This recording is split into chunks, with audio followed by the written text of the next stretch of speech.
The story begins with a spaceship falling from space at high speed. It crashes into a pond and two people in spacesuits come out of it. One of them pulls his unconscious friend out of the ship and then falls asleep himself. While sleeping, he dreams about the life he had on his own planet. Later he wakes up and sees that his friend has died because of a deep wound on his chest. Then he hears a voice coming from a computer inside the pond. He quickly pulls it out and tries to learn more about the place. The computer shows him the locations of other spaceships but says none are nearby. This makes him feel disappointed. He then connects a wire from the computer to his eye. In seconds he learns everything about the planet, its people, animals, languages, and how life works there. In the evening he digs a grave and buries his dead friend. Now he has only one mission: to survive the forest using just his gun and return to his planet. After walking for hours he finds the dead body of a huge whale. He knows no human could have killed it. After some time he finds a village but it is totally destroyed. Suddenly he feels someone is watching him. He runs but a horseman starts chasing him. The man is attacked and knocked out and his gun falls into the river. While unconscious he is taken to a Viking village. There we see King Hrothgar practicing sword fighting with his daughter Freyja. Freyja tells her father that she will never marry Wulfric. Suddenly Freyja hurt her shoulder by mistake and the king quickly bandaged it. Then Wulfric came in, but after hearing him say strange things, Freyja didn't stay and walked out. Wulfric told the king that a nearby village had been terribly attacked. Blood was everywhere but there were no dead bodies. Later they caught a man who didn't seem to belong to the area. He was made a prisoner and shown to the whole village. The people laughed and treated him like a joke. Wulfric took the man into a room to question him. When he asked his name, the man said it was Keenan. Keenan lied and said he came from the north to hunt dragons, but no one believed him. They thought he was the one who destroyed the nearby village. Keenan tried to escape but the Vikings were too strong for him. While he was alone he tried to break his chains using a hot iron rod. Just then Freyja came into the room. Meanwhile the king asked Wulfric if he had learned anything about Keenan. Wulfric said no real information had been found yet. The king then called Keenan the king of the destroyed village. He told Wulfric to find Gunnar and explain that they were not behind the attack. But Wulfric didn't want to do it. He hated Gunnar because Gunnar had killed his father. The king explained that it was Wulfric's father's mistake that caused the problem, not Gunnar's fault. Freyja was now with Keenan and asked him if he had attacked the village. Keenan said no. Suddenly he broke free, attacked Freyja and the guard and ran away. That night while Keenan was escaping, there was an announcement. The enemy was attacking. The Viking army rushed to the battlefield thinking that Gunnar's men were coming to fight. When they came out they were shocked to see that no one was around. They soon understood that the enemy wasn't a person.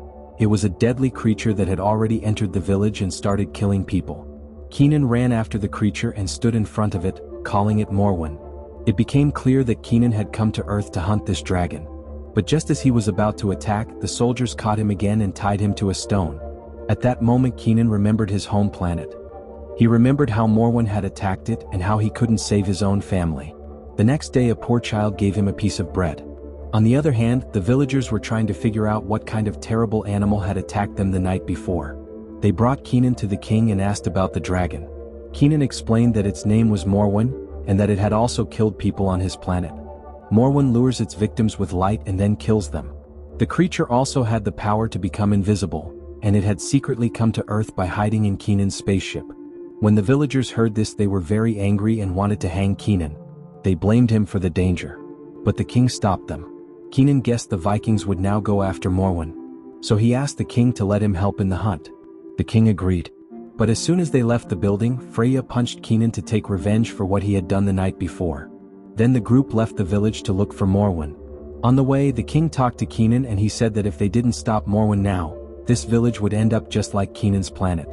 Then Wulfric arrived and told everyone that many dead bodies had been found nearby. He suggested they split into small groups and search in different directions to find Morwen. Keenan said it would be safer if everyone stayed together, but the king didn't agree. He said that pairs of two people should search in different directions. While the king and a commander named Boromir were walking, a horse's severed head suddenly fell from above and landed in front of them. At the same time, some soldiers found rotten dead bodies outside a cave. They then heard someone screaming from inside. The rest of the soldiers arrived and they all went into the cave together. Inside they were attacked by a wild bear. The cave was full of dead bodies. These were the people from the destroyed village, so everyone thought the bear was the killer. They attacked it and Keenan finally killed the bear with his sword. The king was impressed by Kenan's courage and set him free. That evening the whole village celebrated the bear's death. Kenan also joined the celebration wearing clothes like a common villager.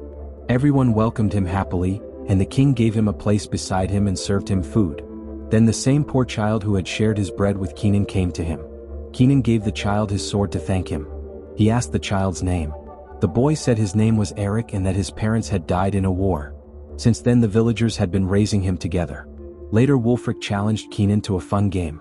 Some soldiers sat with shields on their heads, and the players had to walk on those shields without falling. Kenan lost balance many times and once even fell on Boromir. But Wulfric didn't laugh. He helped Kenan stand up by offering his hand. After the celebration ended, Kenan stepped outside the hall. Freya came to him and thanked him for supporting her father during the mission in the forest. Kenan said that the real danger was Morwen, not the bear, and that it could return at any time. Suddenly Gunnar's army attacked the village. A fierce battle broke out with swords clashing on both sides. Kenan and Freya joined the fight and killed many enemies. Gunnar surrounded the king and was about to kill him, but Kenan saved the king just in time. Then Kenan and Gunnar started to fight, but Gunnar's soldiers stopped the fight before it began. They knew Gunnar wouldn't win. Before leaving, Gunnar insulted the king and blamed him for destroying his village. After the battle, Freya told Kenan the story about Gunnar. Long time ago, when Wulfric's father was king, he planned to attack France with help from nearby villages. But Gunnar didn't arrive on time, so people called him a traitor. That's when the two villages became enemies.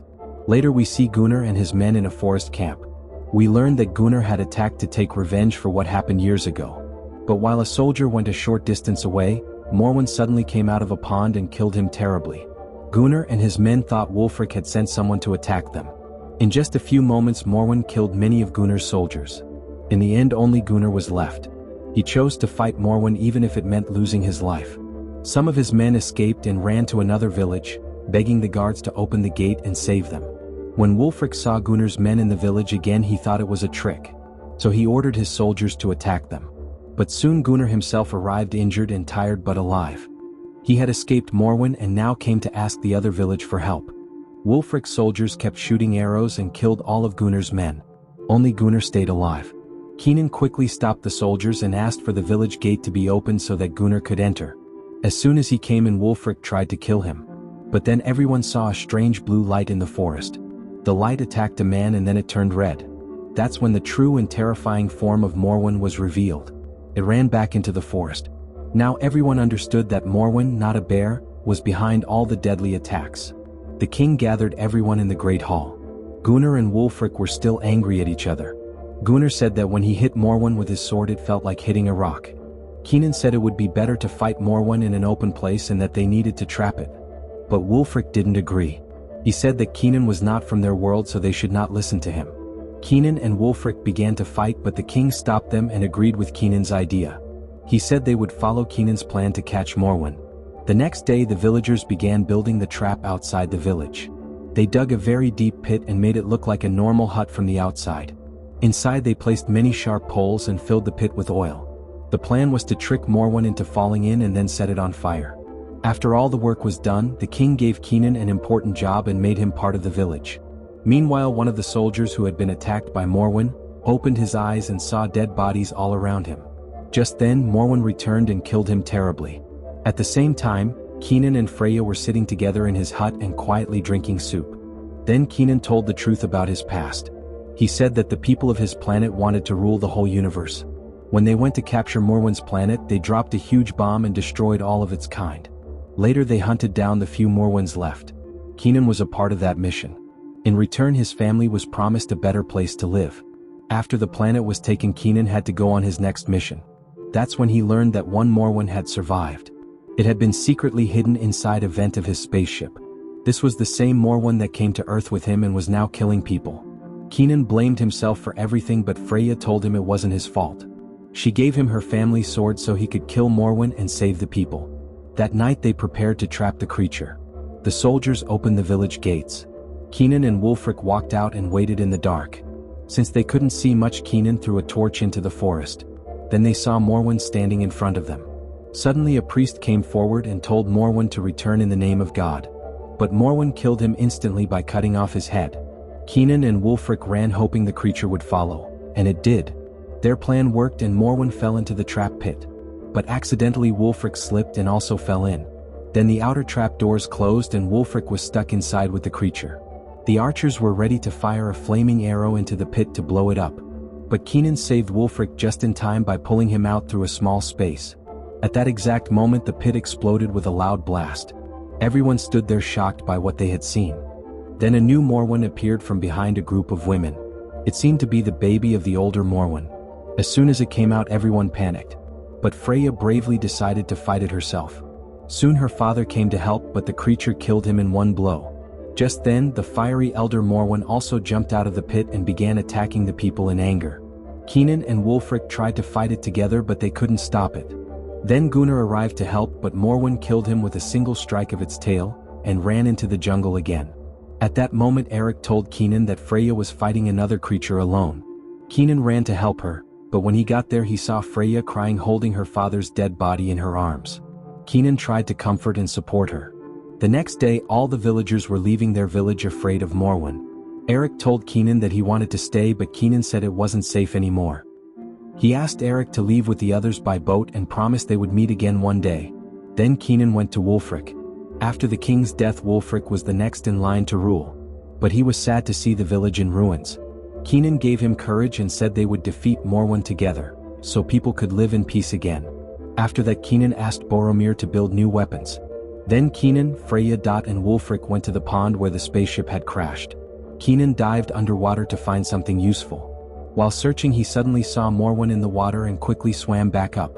But when he came out the boat was destroyed. Wulfric was lying unconscious on it and Freya was missing. Meanwhile Boromir was still busy building a new spear. Soon Keenan arrived and took the spear from Boromir. He climbed down a well that led to a secret path underground. His companions followed him and they all moved forward slowly. At the same time Freya woke up inside a dark cave. She was very scared when she saw that she was lying in a pile of dead bodies.